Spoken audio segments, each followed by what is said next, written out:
Chicos, ¿cómo están? Continuamos con las clases de pediatría para el ENARM 2024, hoy en la segunda edición.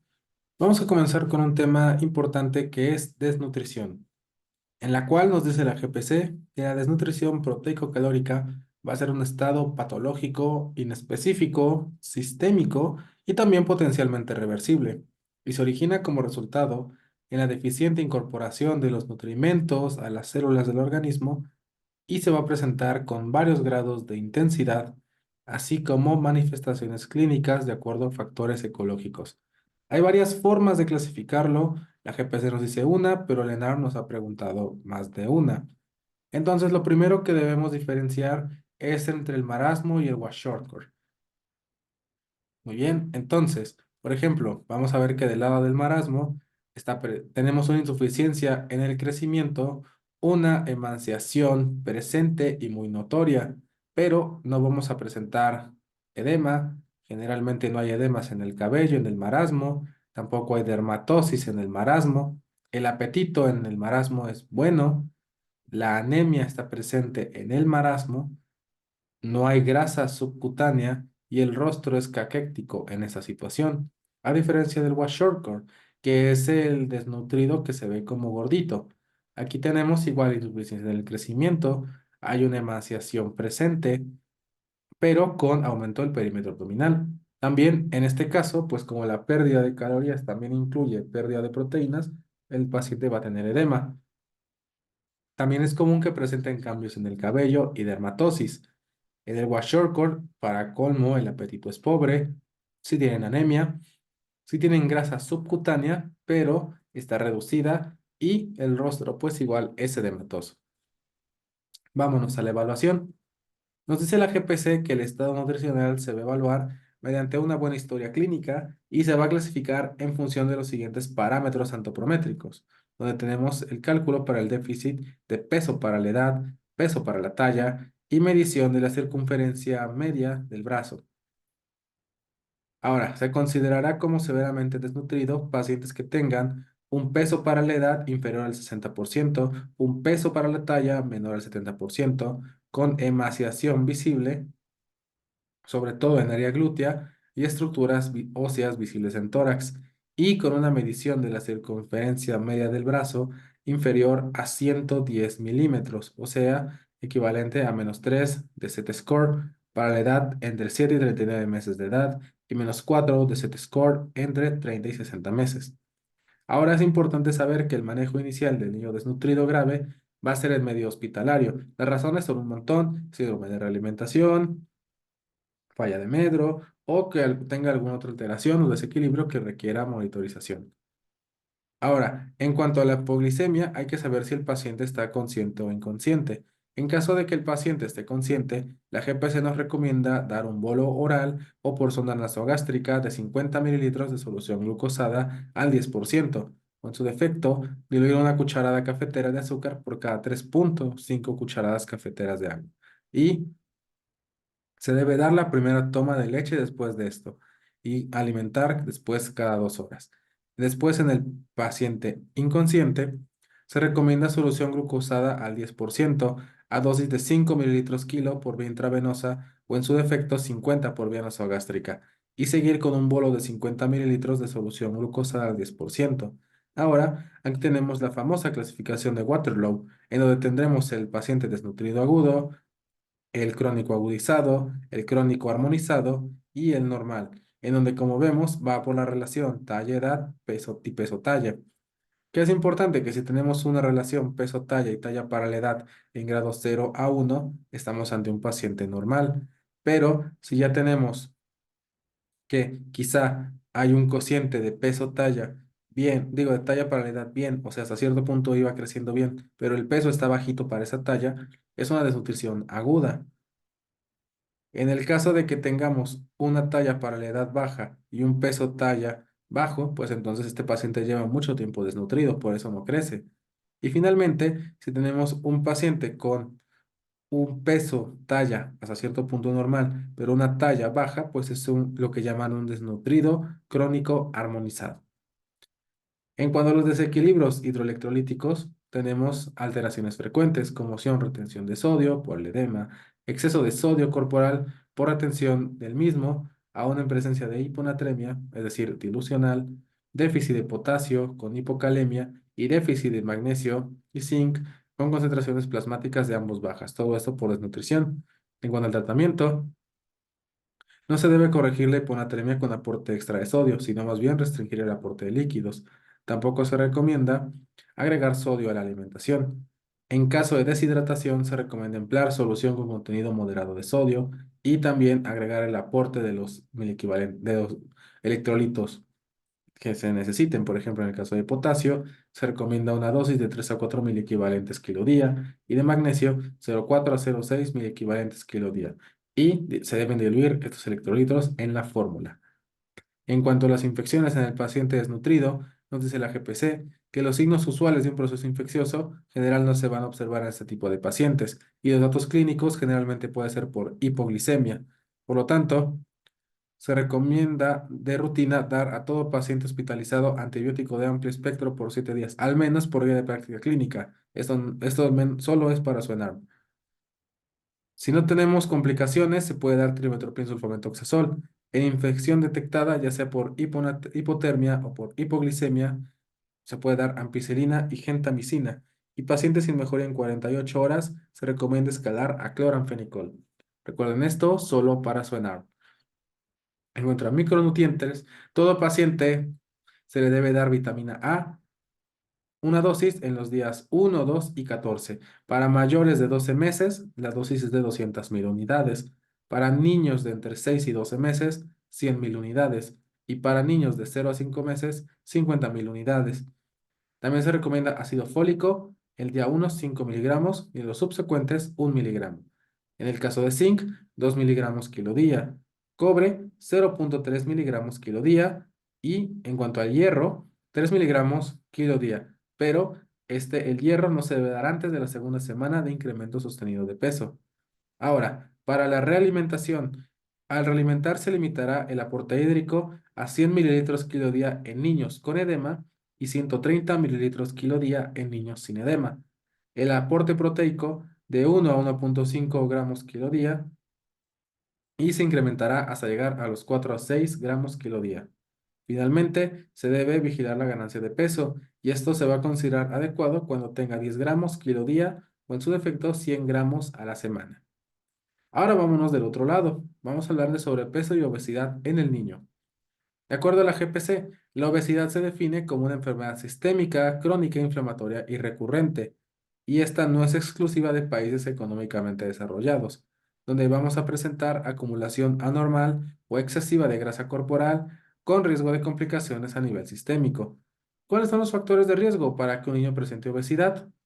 Aquí tenemos que son pasar frente a la pantalla más de 2 horas, consumo de bebidas azucaradas mayor a 240 mililitros por día, alimentos de alta densidad energética, azúcar en la dieta, alimentos preparados fuera de casa con alto contenido de grasa y proteínas en la dieta, así como estrés de la madre o padre, ganancia de peso de la madre durante el embarazo y evitar en zonas rurales.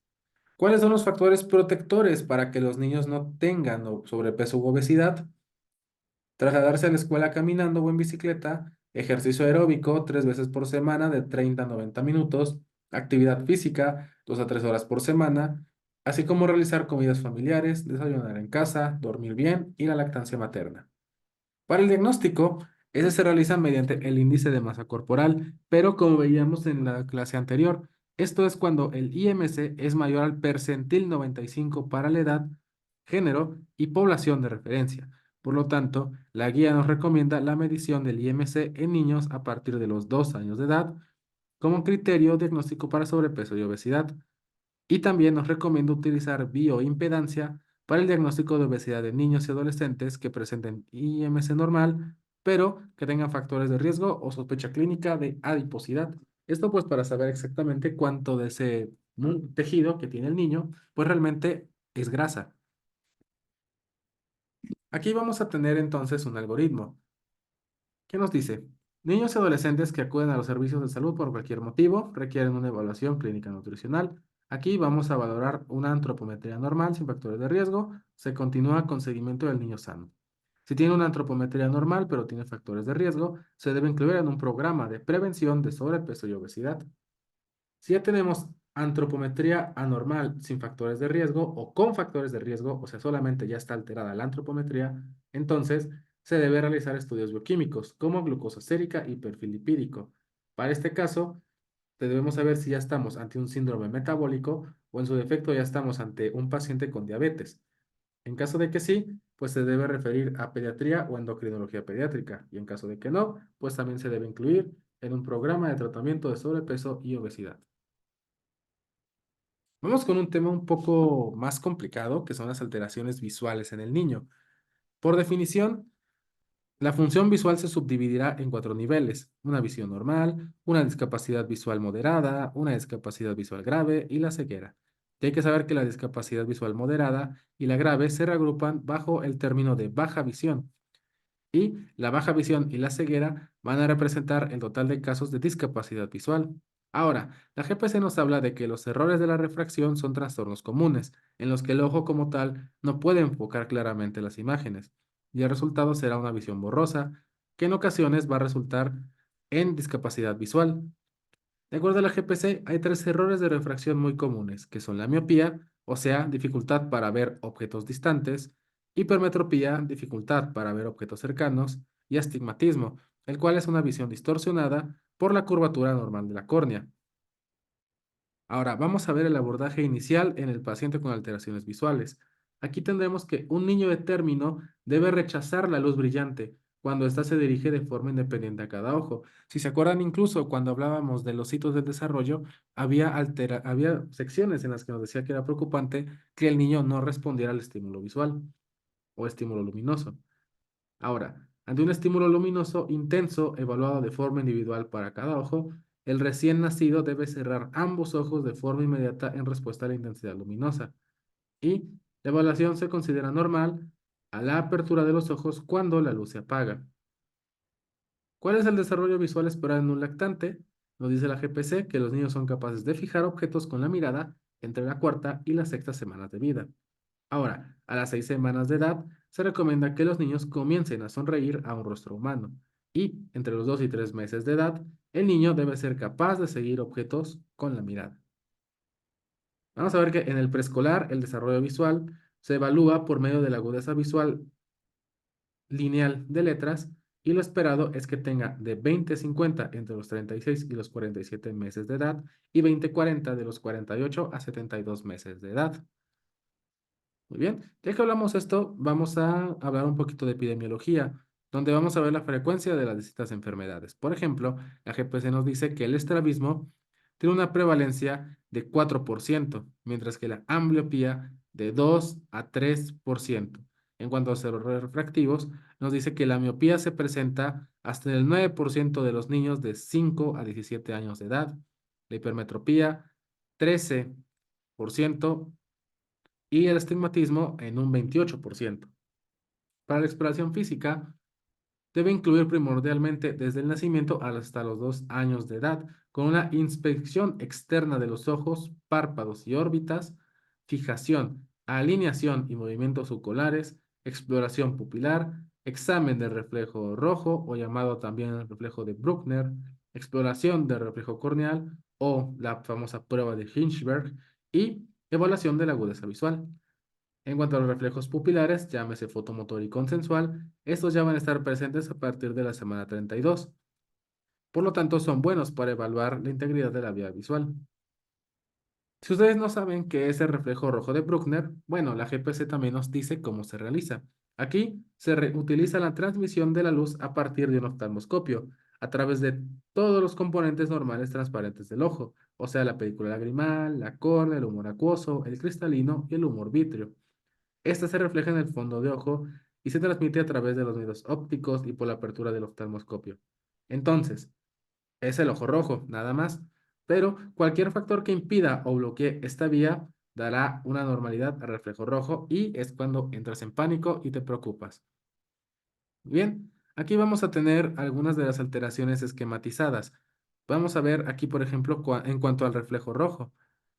Un niño normal nos dice que el niño busca la luz y ambos reflejos son iguales. Y los puntos nos van a representar, como vemos aquí, el reflejo de la luz corneal. Una reflexión asimétrica es donde uno de los reflejos va a ser menos brillante, como vemos aquí del lado izquierdo. En el caso de ausencia de reflejo, generalmente por catarata, nos dice la GPC que esto sucede porque la presencia de una opacidad bloquea o impide la reflexión del reflejo de luz o la disminuye. Si tenemos un cuerpo extraño o abrasión, el reflejo rojo nos va a facilitar observarla. Por ejemplo, aquí pues se ve, ¿no? Este puntito negro que podría ser la abrasión. Y finalmente en el estrabismo, el reflejo rojo va a ser más intenso en el ojo desviado, como vemos aquí, que sería por el otro lado, el derecho.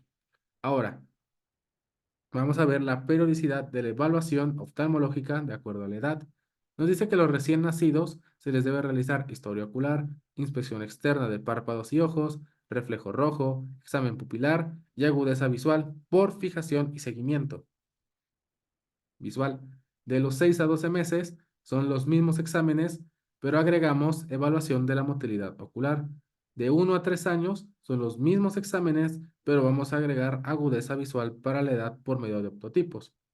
Y de 4 a 5 años ya no vamos a realizar la agudeza visual por medio de fijación. Entonces, en esta etapa, la final sería por historia ocular, inspección externa, prueba del ojo rojo, examen pupilar, motilidad ocular y agudeza visual por medio de optotipos.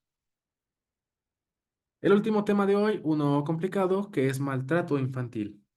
De acuerdo a la guía de práctica clínica, el maltrato infantil es toda agresión física y emocional, abuso sexual, descuido, negligencia u omisión, explotación comercial u otro tipo, intencional, no accidental, realizada de forma habitual o ocasionalmente, sin importar dónde ocurra, contra niños, niñas y jóvenes desde la etapa prenatal y que afecte su integridad biopsicosocial.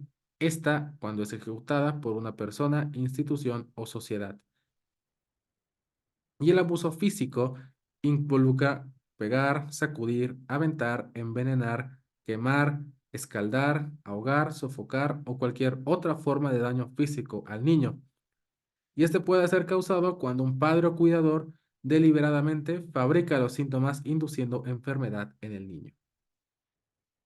Son conceptos largos, complicados, pero hasta cierto punto un poco lógicos. Aunque yo creo que el énfasis es identificar la diferencia entre el maltrato y el abuso. Ahora, las causas pueden ser económicas, por carencias monetarias, desempleo, sociales, como farmacodependencia o alcoholismo en los padres, así como abuso sexual, biológicas, como limitaciones físicas en el menor, como daño neurológico, malformaciones, y emocionales, como la incapacidad de los padres para enfrentar problemas, inmadurez emocional, baja autoestima, inseguridad y problemas entre pareja. En cuanto a la evaluación inicial, una pregunta que incluso se realizó en un ENARM es que para el estudio del maltrato se recomienda el modelo ecológico, el cual incluye la sociedad, la comunidad, la familia y los padres, así como los profesionales y su influencia en el niño. Tenemos muchas pautas que nos van a hablar de cómo identificar las distintas lesiones de maltrato infantil y es importante que las conozcas porque se preguntan en el ENARM. Por ejemplo, en cuanto a los moretones, es importante considerar la edad y etapa de desarrollo del niño, así como la ubicación y el patrón de dónde se encuentran esos moretones para saber si fueron accidentales o no accidentales.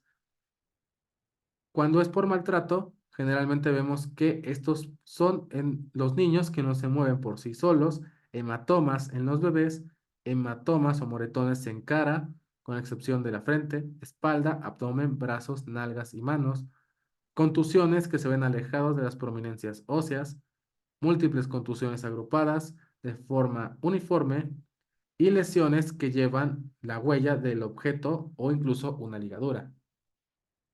En cuanto a las mordeduras, vemos que las marcas producidas por mordedura humana consisten en equimosis, abrasiones o laceraciones y van a adaptar una forma elíptica u ovoide, a diferencia que las que son por perros o animales carnívoros son abulsivas, o sea que incluso estas arrancan la piel.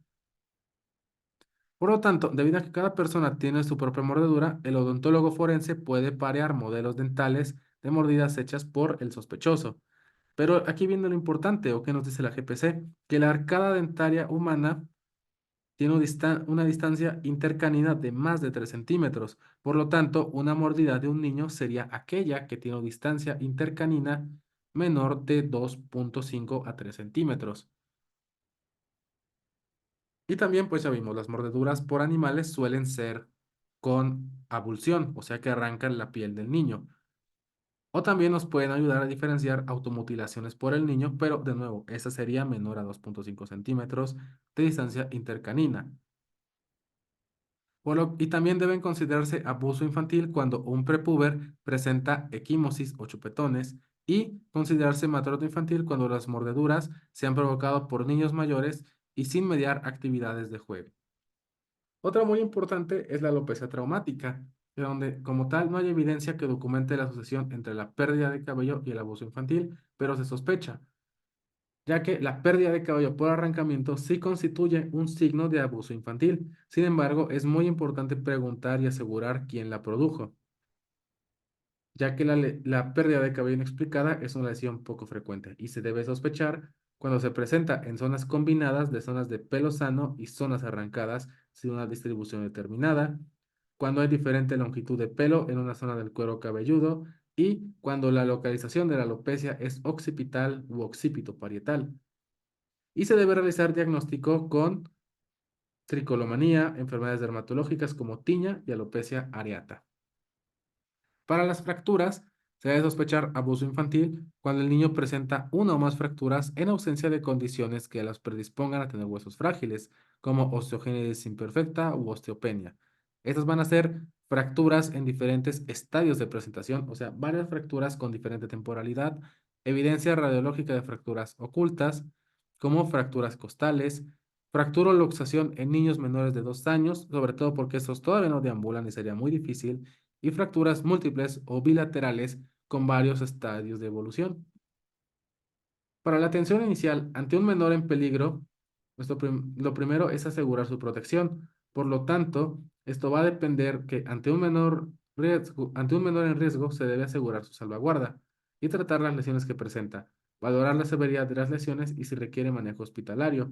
Si estas lesiones ya ponen en peligro su vida y en las visitas médicas motivadas por otra causa, detectar lesiones o comportamientos que sugieran maltrato, como múltiples visitas hospitalarias o mecanismos de lesión inverosímil. Para el primer contacto, entonces, se recomienda atención médica de acuerdo al motivo de consulta, detectar lesiones sospechosas, buscar lesiones que ponen en peligro la vida y, para el caso del primer contacto médico, evaluación del menor y certificado de lesiones. Si el paciente debe ir a urgencias, derivar al Ministerio Público. Y si el primer contacto no es médico, dar aviso a instancias capacitadas, quienes realizarán la evaluación y llenar el certificado y darán aviso al Ministerio Público. Entonces, tenemos este algoritmo que es lo que nos indica la GPC que debemos hacer ante todo paciente con sospecha de maltrato infantil.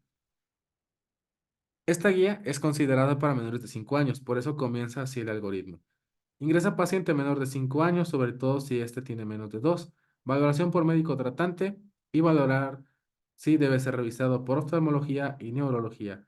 Vamos a ver si, en caso de que se presente sin huella de lesión externa, que presente hematoma subdural, hemorragia retiniana o fracturas costales, se tiene que brindar atención médico-quirúrgica. Aquí es donde importa muchísimo el algoritmo, porque te dice que el siguiente paso después de la atención médico-quirúrgica, o sea, ya que estabilizaste al paciente, es notificar por lesiones al Ministerio Público. Y una vez que ya notificaste al Ministerio Público, ahora sí, estudios clínicos y de gabinete, donde tenemos como más importantes fondo de ojo para las hemorragias retinianas y tomografía ósea para fracturas no visibles. Valoración por expertos en maltrato infantil y evaluación de la salud mental, que incluye la evaluación social y la evaluación médica, ¿no? El modelo ecológico. Diagnóstico de niño, niño sacudido, ampliar notificación y hay que ver si el paciente fallece. Si el paciente fallece, entonces contactar a la SAMIFO para necropsia y este paciente dice incluso la GPC que no es candidato para donación de órganos. En caso de que no fallezca, pues tratamiento y seguimiento por expertos en maltrato al niño, familia y el posible agresor. Y listo, médicos. Eso es todo por la clase de hoy. Muchas gracias por acompañarnos. Nos vemos en la siguiente emisión.